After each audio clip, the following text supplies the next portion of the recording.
Hello दोस्तों, आज का इम्पॉर्टेंट वर्ड है लैप्स। लैप्स का क्या मतलब है, आइए सीखते हैं आज की इस छोटी सी वीडियो में। लैप्स मीन्स गुजरना, बुना, खता करना, कसूर करना या गलती करना।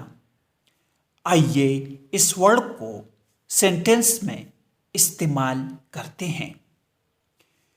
He will not pardon you for this lapse. Pardon means माफ करना। इसका मतलब है वो आपको इस कोताही के लिए माफ नहीं करेगा।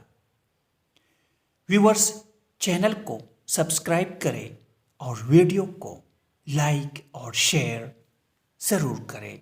Thanks for watching this video.